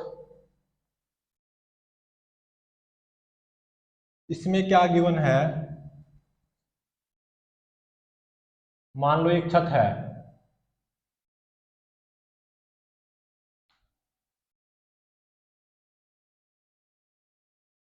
इस मासलेस स्ट्रिंग के थ्रू एक स्टेशनरी आइडियल पुली लटकी हुई है, ऐसे रेस्ट पे है,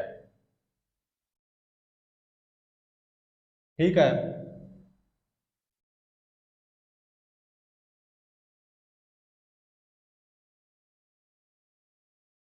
और जो एक कोई दूसरी आइडियल पुली है ये मूवेबल पुली है,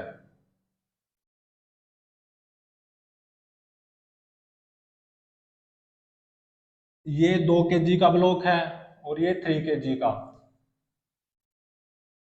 यहाँ पे कितनी रस्सी यूज हुई है, कितनी मासलेस स्ट्रिंग, एक तो यह सबसे लंबी पहली, और ये दूसरी, और ये तीसरी, 3 मासलेस स्ट्रिंग यूज हुई है। और ये रस्सी है ना, ये वाली रस्सी यहाँ पे इस आइडियल पुली पे कनेक्टेड है, इस आइडियल पुली पे एक जगह पे बंधी हुई है ये रस्सी। ये आइडियल स्टेशनरी पुली है, ये आइडियल मूवेबल पुली है। मासलेस स्ट्रिंग्स यूज की गई हैं, 3 मासलेस स्ट्रिंग है, पहली, दूसरी और तीसरी, यहाँ पे 2 kg ब्लॉक है, यहाँ पे 3 kg ब्लॉक। तो इन दोनों ब्लॉक्स का एक्सेलरेशन फाइंड आउट करना है और इन तीनों स्ट्रिंग्स में टेंशन फाइंड आउट करनी है। जी की value near the surface of earth 10 metre per second square given है।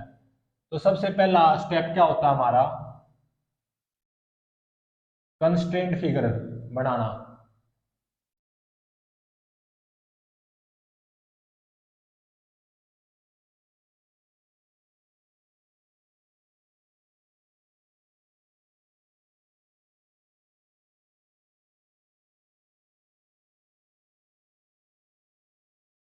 ये 2 kg ब्लॉक है और ये 3 kg ब्लॉक। इन ब्लॉक्स का एक्सेलरेशन फाइंड आउट करना है। मुझे खुद ही नहीं पता कि कौन सा ब्लॉक ऊपर की तरफ एक्सेलरेट करेगा, कौन सा ब्लॉक नीचे की तरफ एक्सेलरेट करेगा। तो अपने पास से मान लो, मैंने क्या मान लिया, 2 kg ब्लॉक है ना, नीचे की तरफ एक्सेलरेट करेगा A1 एक्सेलरेशन से, और 3 kg ब्लॉक मैंने ऐसा मान लिया ऊपर की तरफ एक्सेलरेट करेगा A2 से। मतलब 2 kg ब्लॉक नीचे की तरफ आएगा, 3 kg ब्लॉक ऊपर की तरफ जाएगा, ऐसा मान लिया अपने पास से।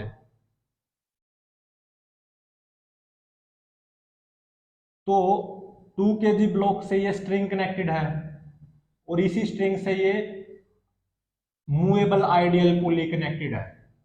तो इस आइडियल पुली का एक्सेलरेशन क्या नीचे की तरफ A1 नहीं होगा? बिल्कुल होगा। सही है।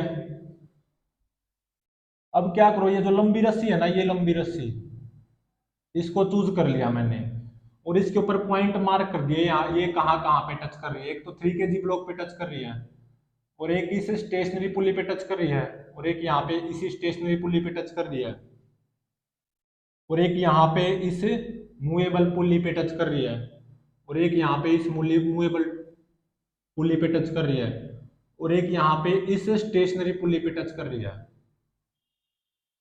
कितने पॉइंट आ गए? 1 2 3 4 5 6 पॉइंट आ गए। ये पॉइंट 3 kg ब्लॉक पे है, तो इस पॉइंट का एक्सेलरेशन क्या ऊपर की तरफ A2 नहीं होगा?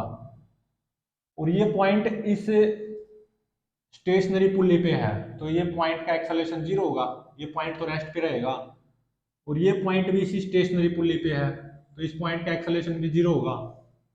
अब देखो, ये पॉइंट इस मूवेबल पुली पे है और ये मूवेबल पुली का एक्सेलरेशन नीचे की तरफ A1 है, तो क्या इस पॉइंट का एक्सेलरेशन नीचे की तरफ A1 नहीं आएगा? बिल्कुल आएगा।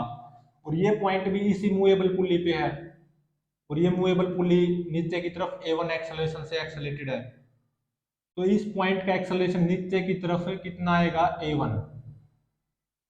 और ये पॉइंट इस स्टेशनरी पुली पे है, तो ये पॉइंट रेस्ट पे होगा। तो पॉइंट मेथड अप्लाई कर दो इससे लंबी स्ट्रिंग के लिए। ये देखो, ये पॉइंट, इस पॉइंट का एक्सेलरेशन ऊपर की तरफ A2 है। क्या ऐसा नहीं लग रहा कि ये पॉइंट रस्सी के इस पोर्शन की लंबाई को घटाने की कोशिश कर रहा है, मतलब -A2? और ये पॉइंट कुछ नहीं कर रहा, +0। ये पॉइंट भी कुछ नहीं कर रहा, 0। अब इस पॉइंट को देखो, इस पॉइंट का एक्सेलरेशन नीचे की तरफ A1 है। क्या ऐसा नहीं लग रहा कि ये पॉइंट रस्सी के इस पोर्शन की लंबाई को बढ़ाने की कोशिश कर रहा है? तो मतलब प्लस लिया जाएगा, +A1।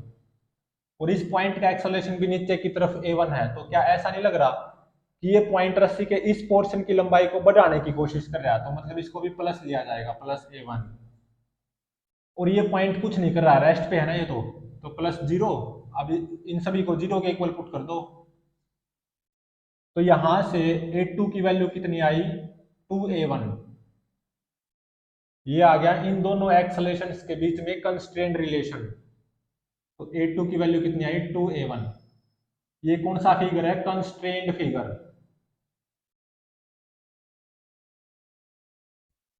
अब NLM का फिगर बनाओ।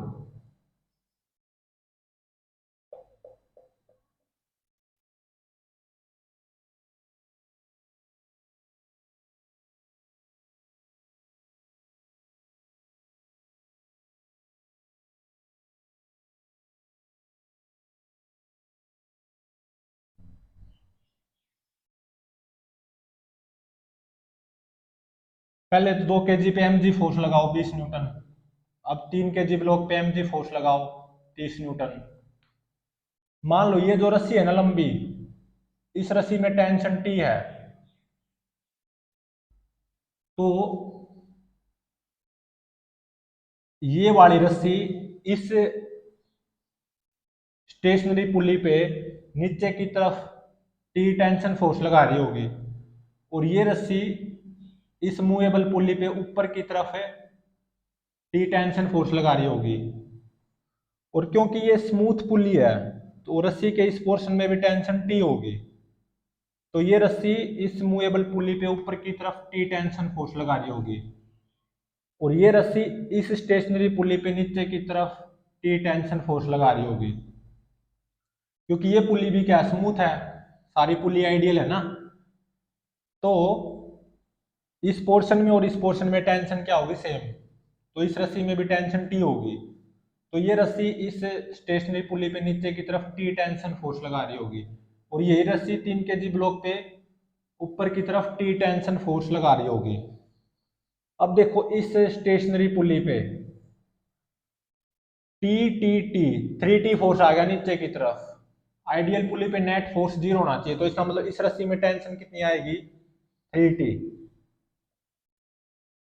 और ये मूवेबल पुली है, आइडियल पुली तो ये भी है, तो इसके ऊपर भी नेट फोर्स 0 होना चाहिए, ऊपर की तरफ 2T आ गया, T और T 2T, तो इस रस्सी में टेंशन कितनी आएगी 2T। 2 kg ब्लॉक का एक्सेलेरेशन मैंने नीचे की तरफ माना था A1, 3 kg ब्लॉक का एक्सेलेरेशन मैंने ऊपर की तरफ माना था A2, और A2 2A1 के बराबर आया। तो अब इस 2 kg ब्लॉक पे Newton second law of motion apply कर दो। 2 kg ब्लॉक का एक्सेलेरेशन नीचे की तरफ A1 मान रखा है ना, तो 2 kg ब्लॉक पे नेट फोर्स नीचे की तरफ आना चाहिए, और वो कितना आएगा 20 minus 2T is equal to mass 2 acceleration A1। तो ये आ गई फर्स्ट इक्वेशन।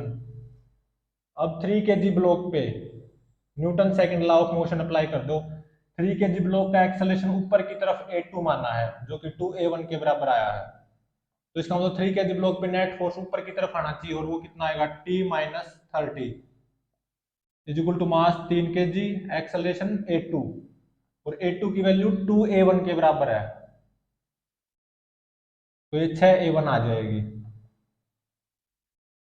दो इक्वेशंस है और दो ही अननोन है। दो अननोन कौन से हैं, एक तो टेंशन, एक A1। इन इक्वेशंस को सोल्व करो। सोल्विंग 1 एंड 2 कैसे करोगे, एक तो ये तरीका है, इस इक्वेशन की सेकंड इक्वेशन की 2 से मल्टीप्लाई कर दो और फर्स्ट इक्वेशन में ऐड कर दो, होगा क्या 2T से माइनस 2T कैंसिल हो जाएगा, और माइनस से 8 प्लस 20 ये कितना आ जाएगा माइनस 40, और 12A1 प्लस 2A1 कितना आ जाएगा 14A1, तो यहां से A1 की वैल्यू आ जाएगी माइनस 40 बटे में 14, और ये आती है minus 2.857 metre per second square. A1 की वैल्यू ये आई, और टेंशन की वैल्यू क्या आएगी, सेकंड इक्वेशन में A1 की वैल्यू पुट कर दो, 6A1 मतलब माइनस 2.857 प्लस 30, तो टेंशन की वैल्यू कितनी आएगी 12.857 न्यूटन।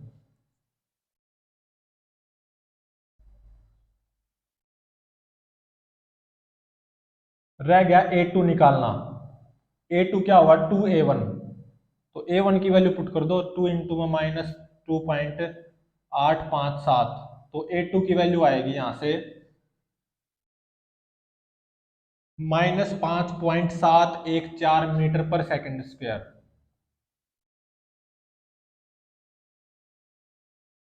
A2 की वैल्यू मिल गई, A1 की वैल्यू मिल गई टेंशन की। अब देखो 2 kg ब्लॉक का एक्सेलरेशन मैंने नीचे की तरफ माना था अपने आप से A1, और A1 की वैल्यू नेगेटिव आई, तो इसका मतलब 2 kg ब्लॉक ऊपर की तरफ एक्सेलरेट करेगा, क्योंकि नेगेटिव आई ना, नीचे की तरफ माना था A1 की वैल्यू नेगेटिव आई, तो ऊपर की तरफ एक्सेलरेट करेगा 2.857 metre per second square acceleration से। 3 kg ब्लॉक का एक्सेलरेशन मैंने ऊपर की तरफ माना था A2, और A2B नेगेटिव आया, तो इसका मतलब नीचे की तरफ एक्सेलरेट करेगा 3 kg block 5.714 metre per second square से। इस पूरी रस्सी में, लंबी रस्सी में टेंशन कितनी आएगी? T। और T मैंने फाइंड आउट कर लिया, कितना आया टेंशन? 12.857 न्यूटन टी की वैल्यू। तो इस पूरी रस्सी में कितनी टेंशन आएगी? 12.857 न्यूटन। और ऊपर वाली रस्सी में, जिसके थ्रू ये स्टेशनरी आइडियल पुली लटकी हुई है, इस रस्सी में टेंशन कितनी आएगी? 3T, क्योंकि टी टी टी 3T आएगा ना। और इस रस्सी में टेंशन कितनी आएगी? 2T। ठीक है, तो 2T की वैल्यू होगी, 2T की वैल्यू कितनी होगी यहाँ पे? 25.714 न्यूटन। और ऑब्वियसली टी तो निकल के आ गया ही, तो डबल किया तो 25.714 न्यूटन इस रस्सी में टेंशन आएगी। और इस रस्सी में टेंशन कितनी आएगी? 3T। तो टी की 3 से मल्टीप्लाई कर देंगे, ये आता है 38.571 न्यूटन। तो 2 kg ब्लॉक ऊपर की तरफ एक्सेलरेट करेगा 2.857 मीटर पर सेकंड स्क्वायर से, 3 kg ब्लॉक नीचे की तरफ एक्सेलरेट करेगा 5.714 मीटर पर सेकंड स्क्वायर से। ये 2 kg ब्लॉक इस मासलेस स्ट्रिंग से कनेक्टेड है, और ये इसी मासलेस स्ट्रिंग से ये पुल्ली कनेक्टेड है। तो ये पुल्ली भी ऊपर की तरफ एक्सेलरेट होगी वास्तविकता में 2.857 metre per second square acceleration से। मतलब ये पुल्ली है ना, ये आइडियल पुल्ली, ये एक्सेलरेटेड पुल्ली है या मूवेबल पुल्ली है।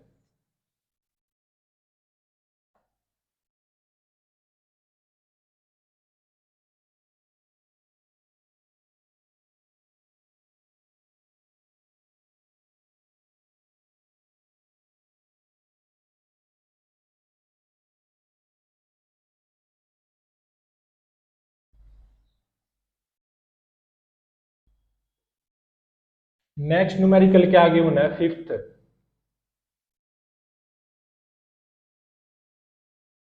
मान लो ये एक छत है,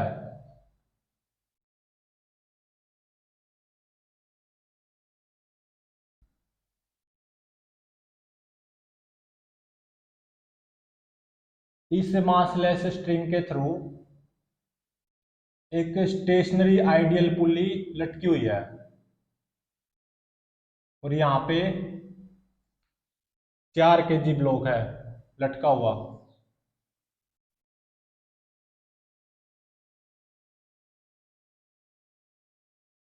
और ये एक मूवेबल पुली है, यहाँ पे 2 kg ब्लॉक लटका हुआ है।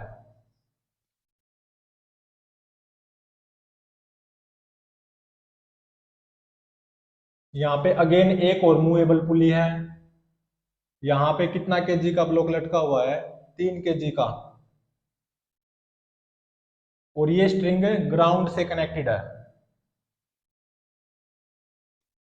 Acceleration due to gravity near the surface of earth 10 metre per second square given है।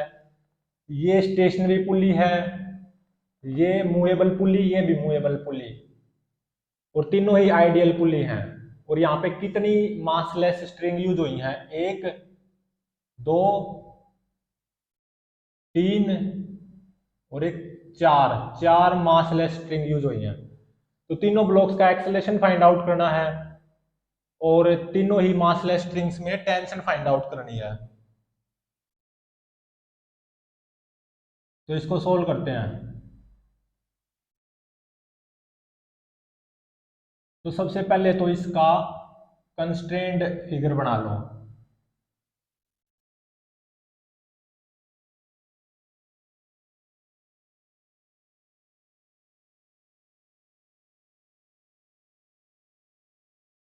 यहाँ पे 4 kg ब्लॉक, यहाँ पे एक मूवेबल पुली, यहाँ पे 2 kg ब्लॉक, यहाँ पे अगेन एक और मूवेबल पुली, और यहाँ पे 3 kg ब्लॉक। और ये रस्सी यहाँ पे ग्राउंड से कनेक्टेड है।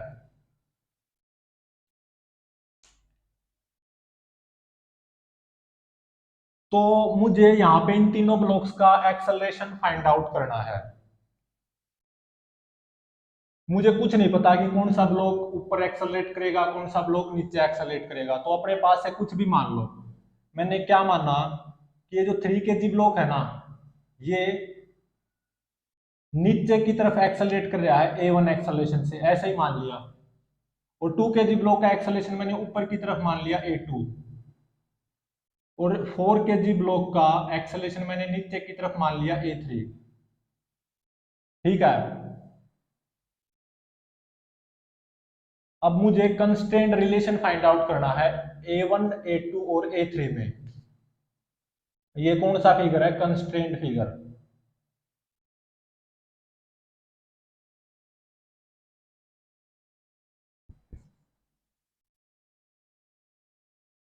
A1, A2 और A3 में कंस्ट्रेंट रिलेशन फाइंड आउट करना है। तो अब देखो क्या करें। इस रस्सी को चूज कर लो सबसे पहले, इस रस्सी को। ठीक है, कर लिया। तो ये देख लो, ये रस्सी कहाँ कहाँ पे टच कर रही है। एक यहाँ पे टच कर रही है, और एक यहाँ पे, और एक यहाँ पे, और एक यहाँ पे। ये पॉइंट 3 kg ब्लॉक पे है, ये पॉइंट, और ये दोनों ही पॉइंट इस मूवेबल पुली पे हैं, और ये पॉइंट ग्राउंड से कनेक्टेड है। तो मान लो मैंने इस मूवेबल पुली का एक्सेलरेशन ऊपर की तरफ मान लिया, कितना? x। ये जो मूवेबल पुली है ना, इसका एक्सेलरेशन मैंने ऊपर की तरफ x मान लिया, बस ऐसे ही। तो इन दोनों पॉइंट्स का एक्सेलरेशन क्या ऊपर की तरफ x नहीं होगा, क्योंकि ये दोनों पॉइंट इसी मूवेबल पुली पे ही तो हैं। सही बात है। इन दोनों पॉइंट्स का एक्सेलरेशन ऊपर की तरफ कितना होगा? x। इसका भी ऊपर की तरफ x। और ये पॉइंट तो यहाँ पे ग्राउंड से कनेक्टेड है, ये तो रेस्ट पे है, ये 0 हो जाएगा। तो इस स्ट्रिंग के लिए मैंने पॉइंट मेथड अप्लाई करना है। तो ये पॉइंट देखो, ये क्या कर रहा है। ये पॉइंट 3 kg ब्लॉक पे है, इस पॉइंट का एक्सेलरेशन क्या होगा? नीचे की तरफ है A1, क्योंकि मैंने 3 kg ब्लॉक का एक्सेलरेशन नीचे की तरफ A मानना है, और ये पॉइंट 3 kg ब्लॉक पे है। तो ये पॉइंट का एक्सेलरेशन क्या नीचे की तरफ A1 नहीं होगा? बिल्कुल होगा। अब ये देखो, ये पॉइंट स्ट्रिंग के इस पोर्शन की लंबाई को बढ़ाने की कोशिश कर रहा है, तो मतलब +A1। और ये पॉइंट देखो, इस पॉइंट का एक्सेलरेशन ऊपर की तरफ है x। तो ऐसा नहीं लगता कि ये पॉइंट इस स्ट्रिंग की लंबाई को बढ़ाने की कोशिश कर रहा है, तो इसको भी +x लिया जाएगा। अब इस पॉइंट को देखो, इस पॉइंट का एक्सेलरेशन ऊपर की तरफ x है, तो क्या ऐसा नहीं लगता कि ये पॉइंट स्ट्रिंग के इस पोर्शन की लंबाई को बढ़ाने की कोशिश कर रहा है, मतलब अगेन +x। और ये कुछ नहीं कर रहा, +0 = 0। तो 2x कितना आ गया? -A1। तो x कितना आ गया? -A1/2। तो x -A1/2 नेगेटिव आया ना। तो इसका मतलब जो मैंने मानना था कि ये मूवेबल पुली ऊपर की तरफ एक्सेलरेट होगी, ऐसा मानना था ना x एक्सेलरेशन से, और x आया नेगेटिव -A1/2। मतलब क्या होगा? वास्तविकता में ये मूवेबल पुली नीचे की तरफ एक्सेलरेट होगी, और कितने से? A1/2 से। ऊपर की तरफ एक्सेलरेटेड मानी थी ना मैंने ये मूवेबल पुली x से, और x की वैल्यू नेगेटिव आई, तो वास्तविकता में ये पुली अभी तक के लिए नीचे की तरफ एक्सेलरेट होगी A1/2 से। अब जो ये पॉइंट मार्क किए थे, इनको बेशक हटा दो।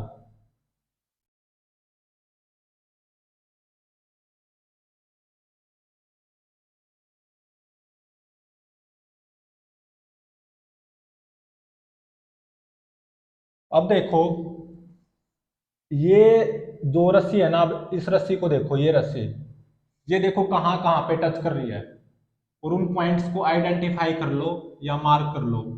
एक तो 2 kg ब्लॉक पे टच कर रही है, और एक इस मूवेबल पुली पे टच कर रही है, और एक यहाँ पे इसी मूवेबल पुली पे टच कर रही है, और एक यहाँ पे इस मूवेबल पुली पे टच कर रही है। मैंने ऐसा मान लिया इस मूवेबल पुली का एक्सेलरेशन ऊपर की तरफ है, और वो कितना है? y। अपने पास से बस ऐसे ही मान लिया। ठीक है। तो अब इन सभी पॉइंट्स का एक्सेलरेशन फाइंड आउट करो। ये दोनों पॉइंट इस मूवेबल पुली पे हैं और ये पॉइंट 2 kg ब्लॉक पे और ये पॉइंट इस मूवेबल पुली पे। तो इस पॉइंट का एक्सेलरेशन क्या ऊपर की तरफ A2 नहीं होगा? बिल्कुल होगा, क्योंकि मैंने अपने आप से 2 kg ब्लॉक का एक्सेलरेशन ऊपर की तरफ A2 मान रखा है। और इस पॉइंट का एक्सेलरेशन क्या ऊपर की तरफ y नहीं होगा? क्योंकि ये पॉइंट इस मूवेबल पुली पे है और इस मूवेबल पुली का एक्सेलरेशन मैंने ऊपर की तरफ y मान रखा है, तो इस पॉइंट का एक्सेलरेशन भी ऊपर की तरफ y होगा। अब ये पॉइंट बच गया, ये पॉइंट इस मूवेबल पुली पे है और ये मूवेबल पुली नीचे की तरफ a1/2 से एक्सेलरेट कर रही है। तो इस पॉइंट का एक्सेलरेशन क्या नीचे की तरफ a1/2 नहीं होगा? बिल्कुल होगा। अब देखो ये पॉइंट का एक्सेलरेशन ऊपर की तरफ A2 है, तो क्या ये पॉइंट ऐसा नहीं लगता स्ट्रिंग के इस पोर्शन की लंबाई को घटाने की कोशिश कर रहा है? तो मतलब -A2 लो। अब इस पॉइंट पे आते हैं, इस पॉइंट का एक्सेलरेशन ऊपर की तरफ y है, क्या ऐसा नहीं लगता ये पॉइंट स्ट्रिंग के इसी पोर्शन की लंबाई को बढ़ाने की कोशिश कर रहा है? मतलब +y लो। इस पॉइंट का एक्सेलरेशन ऊपर की तरफ y है, क्या ऐसा नहीं लगता कि ये पॉइंट स्ट्रिंग के इस पोर्शन की लंबाई को बढ़ाने की कोशिश कर रहा है? मतलब +y लो। ये पॉइंट मेथड है। और इस पॉइंट का एक्सेलरेशन देखो नीचे की तरफ a1/2 है, तो क्या ऐसा नहीं लगता कि ये पॉइंट भी स्ट्रिंग के इस पोर्शन की लंबाई को बढ़ाने की कोशिश कर रहा है? बिल्कुल लग रहा है। तो +a1/2 = 0। तो यहां से 2y कितना आया? A2 - a1/2 इतना आया 2y की वैल्यू। तो y की वैल्यू कितनी आ गई? A2/2 - a1/4 इतनी तो आई।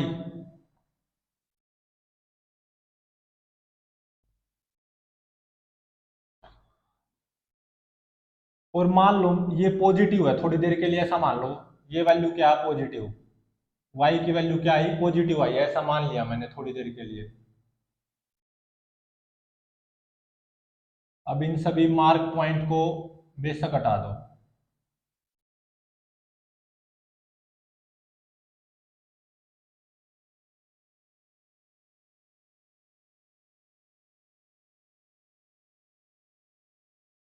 ये y की वैल्यू मैंने पॉजिटिव मान ली,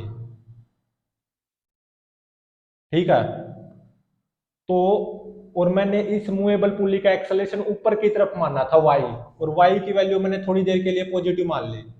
मतलब अभी के लिए ऐसा सोचो कि ये मूवेबल पुली ऊपर की तरफ ही एक्सेलरेट करेगी, और कितने एक्सेलरेशन से? A2/2 - a1/4 एक्सेलरेशन से। अब इस रस्सी को लो, इस रस्सी के लिए पॉइंट मेथड अप्लाई करेंगे। उसके लिए क्या करना होता है, ये देख लो ये रस्सी कहाँ कहाँ पे टच कर रही है, उन पॉइंट्स को आइडेंटिफाई करो। यहाँ पे 4 kg ब्लॉक के ऊपर टच कर रही है, और स्टेशनरी पुली पे, अगेन स्टेशनरी पुली पे, और इस मूवेबल पुली पे। तो ये पॉइंट 4 kg ब्लॉक पे है, ये पॉइंट इस स्टेशनरी पुली पे है, ये पॉइंट भी इसी स्टेशनरी पुली पे है, ये पॉइंट इस मूवेबल पुली पे है। तो इस पॉइंट का एक्सेलरेशन क्या नीचे की तरफ A3 नहीं होगा? बिल्कुल होगा। इस पॉइंट का एक्सेलरेशन 0, इस पॉइंट का भी एक्सेलरेशन 0, क्योंकि ये क्या है? स्टेशनरी पुली। इस पॉइंट का एक्सेलरेशन ऊपर की तरफ कितना होगा? A2/2 - a1/4। तो इस स्ट्रिंग के लिए अब पॉइंट मेथड अप्लाई कर दो। यहां से शुरुआत करते हैं, इस पॉइंट से। ये इस पॉइंट का एक्सेलरेशन नीचे की तरफ A3 है, तो क्या ऐसा नहीं लगता कि ये पॉइंट रस्सी के इस पोर्शन की लंबाई को बढ़ाने की कोशिश कर रहा है? तो मतलब +A3 लो। और ये दोनों पॉइंट 0 0 हैं, कुछ नहीं कर रहे। और ये पॉइंट देखो, इस पॉइंट का एक्सेलरेशन ऊपर की तरफ है, A2/2 - a1/4। क्या ऐसा नहीं लगता कि ये पॉइंट रस्सी के इस पोर्शन की लंबाई को घटाने की कोशिश कर रहा है? बिल्कुल लग रहा है। तो माइनस लो इस एक्सेलरेशन को, A2/2 - a1/4 = 0। तो यहां से A3 की वैल्यू कितनी आ गई? A2/2 - a1/4। या इसको ऐसे भी लिख सकते हैं, 1/2 कॉमन ले लो, 1/2 A2 माइनस A1/2। तो ये कंस्टेंट रिलेशन आ गया between A1 A2 and A3।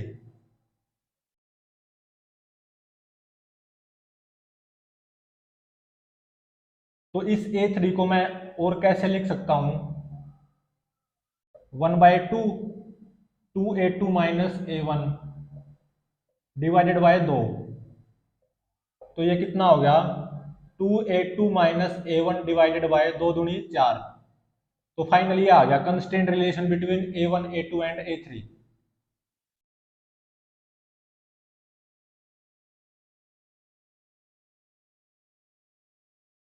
Final constraint relation कितना आ गया, A3 is equal to 2A2 minus A1 divided by 4। ये आ गया final constraint relation between A1 A2 and A3। अब क्या करो, अब इसका एनएलएम फिगर बनाओ। ये तो था कंस्टेंट फिगर, अब इसका NLM figure.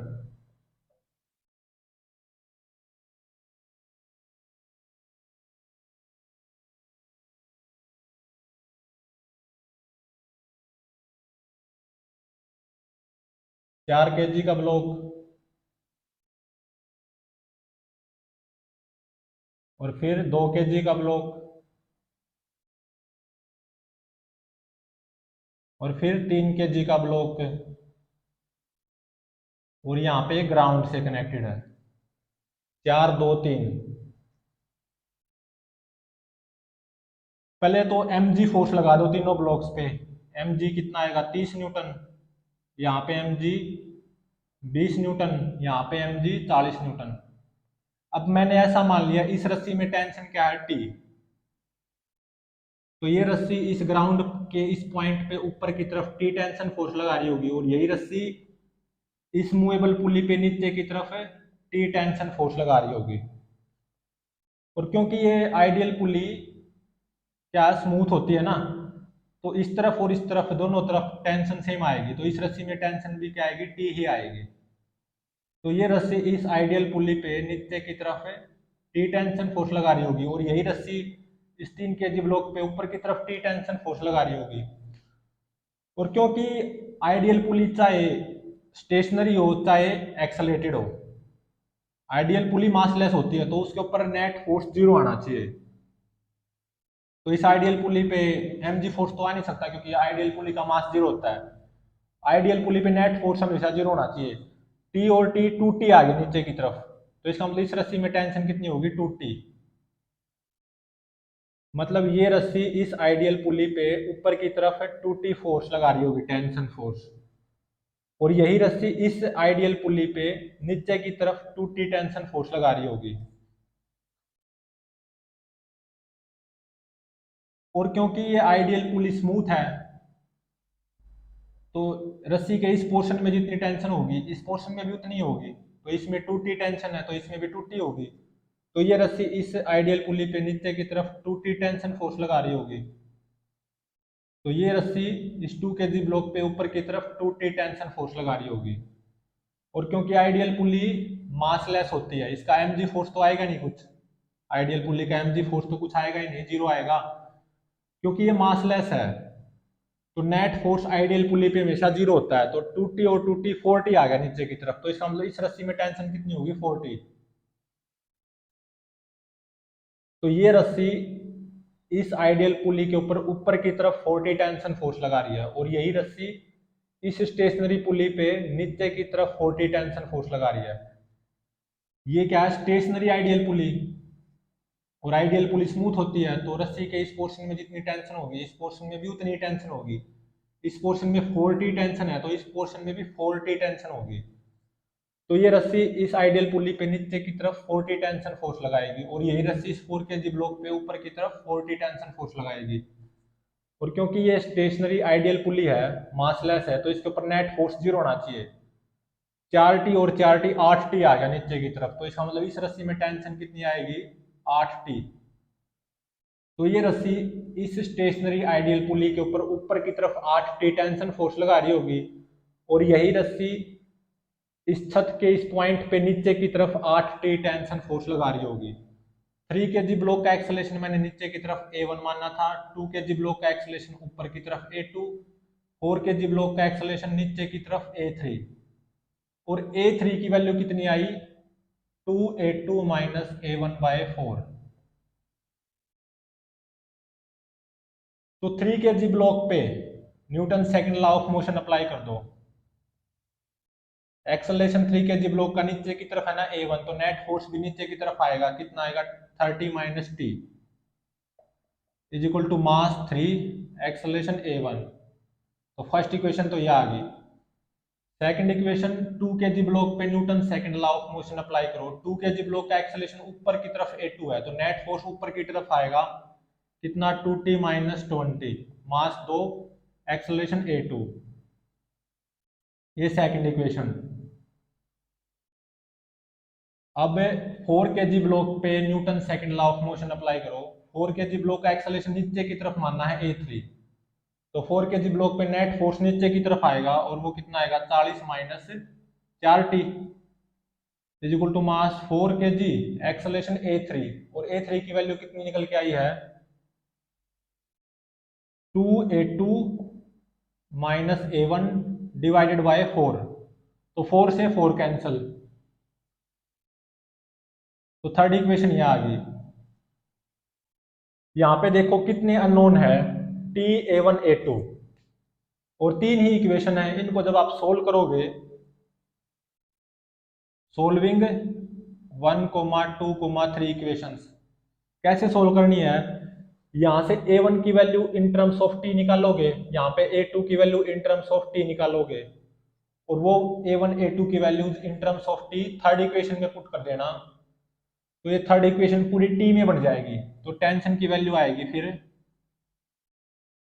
11.0526 Newton.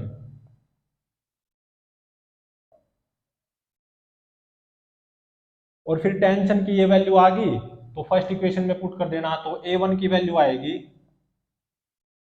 6.315 metre per second square, और टेंशन की ये वैल्यू सेकंड इक्वेशन में पुट करोगे तो A2 की वैल्यू आ जाएगी 1.0526 मीटर पर सेकंड स्क्वायर, और A1 A2 इन दोनों की वैल्यूज जब इस इक्वेशन में पुट करोगे, जो एक कंस्टेंट रिलेशन निकल के आया था between A1 A2 and A3, तो A1 और A2 की ये दोनों वैल्यूज यहाँ पे जब पुट करोगे तो A3 की वैल्यू आएगी -1.0524 मीटर पर सेकंड स्क्वायर, तो A3 की वैल्यू कितनी आएगी, -1.0524 metre per second square. A1 की वैल्यू भी पॉजिटिव, A2 की वैल्यू भी पॉजिटिव, A3 की वैल्यू नेगेटिव आई है। मैंने क्या मानना था, 3 kg ब्लॉक नीचे की तरफ एक्सेलरेट करेगा A1 एक्सेलरेशन से, और A1 की वैल्यू पॉजिटिव आई, तो इसका मतलब वास्तविकता में 3 kg ब्लॉक नीचे की तरफ ही एक्सेलरेट करेगा, कितने एक्सेलरेशन से, 6.315 मीटर पर सेकंड स्क्वायर से। और 2 kg ब्लॉक का एक्सेलरेशन मैंने ऊपर की तरफ मानना था A2, ठीक है, और A2 की वैल्यू भी पॉजिटिव आई है, तो इसका मतलब 2 kg ब्लॉक वास्तविकता में ऊपर की तरफ ही एक्सेलरेट करेगा, कितने एक्सेलरेशन से, 1.0526 मीटर पर सेकंड स्क्वायर से, 1.0526 मीटर पर सेकंड स्क्वायर से। और 4 kg ब्लॉक का एक्सेलरेशन मैंने नीचे की तरफ माना था A3, और A3 की वैल्यू आई नेगेटिव, मतलब क्योंकि नेगेटिव आई है ना A3, तो मतलब वास्तविकता में 4 kg ब्लॉक नीचे की तरफ नहीं ऊपर की तरफ एक्सेलरेट करेगा, कितने एक्सेलरेशन से, 1.0524 1.0524 metre per second square acceleration से, ठीक है। इस रस्सी में टेंशन कितनी आएगी, T, इस रस्सी में टेंशन कितनी आएगी, 2T,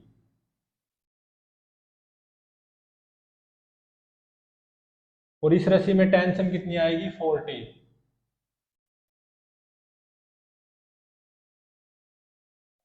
और ऊपर वाली रस्सी में टेंशन कितनी आएगी 8T। तो T की वैल्यू निकल गई 11.0526 न्यूटन। तो इस रस्सी में टेंशन कितनी होगी 11.0526 न्यूटन।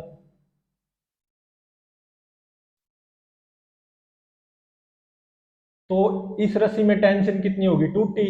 इस T का डबल कर देंगे तो 2T की वैल्यू कितनी आएगी 22.1 न्यूटन। और इस रस्सी में टेंशन आएगी 4T। तो इसका और डबल कर देंगे तो ये आएगा 44.21 न्यूटन। और सबसे ऊपर वाली रस्सी में टेंशन आएगी 8T। इसका और डबल कर देंगे तो ये आएगा 88.42 न्यूटन। और इस रस्सी में टेंशन कितनी है 11.0526 न्यूटन। तो वास्तविकता में 3 kg ब्लॉक नीचे की तरफ एक्सेलरेट होगा 6.315 मीटर पर सेकंड स्क्वायर से। 2 kg ब्लॉक ऊपर की तरफ एक्सेलरेट होगा 1.0526 मीटर पर सेकंड स्क्वायर से। 4 kg ब्लॉक भी ऊपर की तरफ एक्सेलरेट होगा 1.0524 मीटर पर सेकंड स्क्वायर से। ठीक है।